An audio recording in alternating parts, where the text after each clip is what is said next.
Guy Ritchie and Henry Cavill are back together for a new action-packed movie, even if it's not exactly winning over critics.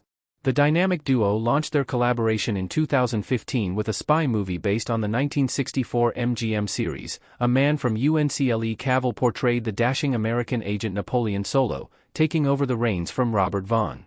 Unfortunately, the film became a $110 million box office disappointment, but it has slowly gained interest thanks to streaming.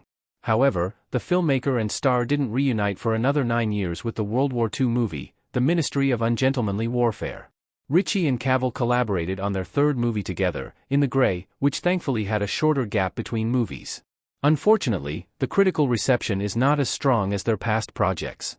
Based on 23 reviews, In the Grey holds a 55% score on Rotten Tomatoes, which is currently their lowest-ranked project together since starting in 2015.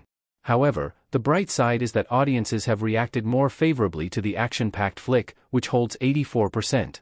Several critics argue that In the Grey is not exactly Ritchie's best work since the movie is very generic for its Mission Impossible-esque premise.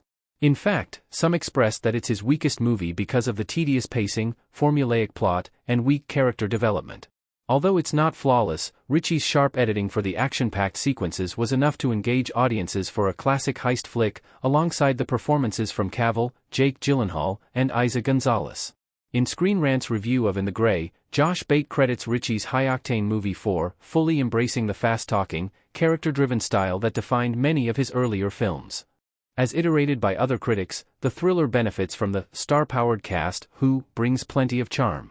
Gonzalez is the standout since she commands attention while on screen and perfects this type of role and gives a performance that ties the whole movie together. Although In the Grey is predictable and balance between sharp dialogue, engaging storytelling, and action isn't quite right, it's still entertaining to earn a 7 out of 10 stars.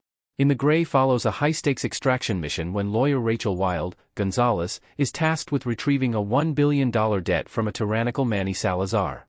Following an ultimate betrayal from her employer, extraction specialist Bronco, Gyllenhaal, and Sid, Cavill, set up a plan to rescue her. Cavill is not the only star in the cast to have a history with Ritchie.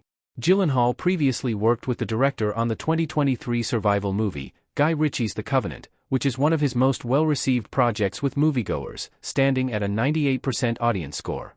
On the other hand, Gonzalez also worked with Cavill and Ritchie in The Ministry of Ungentlemanly Warfare and Apple TV's The Fountain of Youth.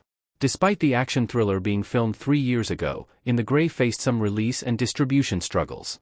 After an initial 2025 schedule, the film was delayed to April 2026.